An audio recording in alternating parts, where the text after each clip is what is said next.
Moving on, the wife of the former governor of Kwara State, Dr. Omolewa Ahmed, has called for a redefinition of leadership and development through the lens of compassion and faith.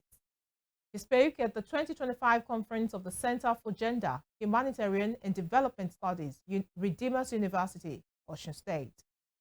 The 2025 conference for the Center for Gender, Humanitarian and Development Studies, Cghds, at Redeemers University, Osun State, brought together leading scholars, practitioners and policymakers from around the world to discuss and share the latest research, contemporary insights and best practices in the fields of gender studies, humanitarianism, human security and intelligence. Themed recent advances in gender, humanitarianism, and development, the conference analyzed the global push towards gender transformative approaches in humanitarian action which challenge unequal power structures rather than just addressing symptoms. In her keynote address, wife of the former governor of Kwara State, Dr. Omolewa Ahmed, called for a redefinition of leadership and development through the lens of compassion and faith. She also stated that genuine development is not merely about building infrastructure or projects, but it is about restoring human dignity. A world where humanitarian needs multiply faster than the structures that has been built to meet them.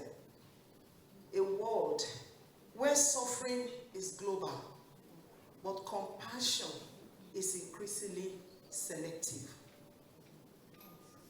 I'm standing right in the middle of this collision between progress and pain, innovation and inequality, potential and despair, and people like you and I who have been called to do this work.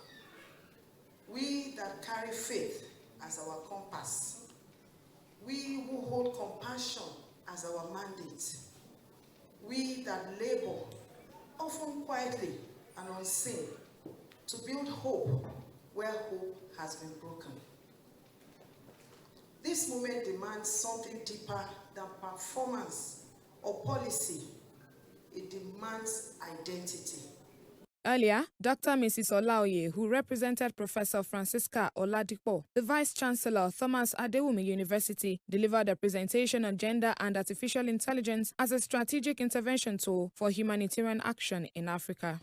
In our generation, artificial intelligence has become one of the most transformative forces that has come to stay, shaping human society from healthcare to governance.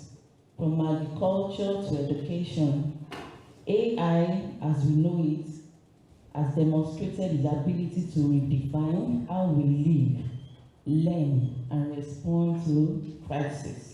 In their remarks, the Onimeko of Imeko Ogun State, Oba Benjamin Oyediton, hailed the push for permanent seats for women in the National Assembly, while the Deputy Vice-Chancellor, Redeemers University, Professor Peter Aderomu, called for greater collaboration in impacting values. Now, his administration seems to bill of having a permanent seat for female folks. There are no men who argue it with them, who contend it with them. At the National Assembly and at the State House of Assembly is welcoming development that this conference is envisaging and advocating. We should collaborate together, help ourselves, develop ourselves in the area of teaching, research, and community development. In teaching, we should impart values upon our students, values that will last even longer. While speaking, Dr. Oluwatoyin Ilesomi, the acting director of the Center for Gender, Humanitarian and Development Studies at Redeemers University, Ede, noted the various levels of humanitarian crisis in the country. She called on the government to do more towards addressing the issues. And not, when we say youth, we are not just talking about male only. We are talking about male, female, unattended, unaccompanied, and no parental support, with massive lack of societal welfare for them. No education, no healthcare system, no welfare system, nothing.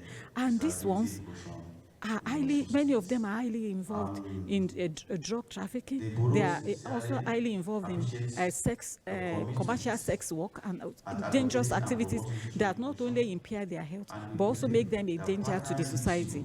And if care is not taken, once there is, it's like you are throwing a time bomb in a particular community. That is what these unaccompanied migrant youth are like. They are like time bomb that can erupt into dangerous, violent, violence at any point in time.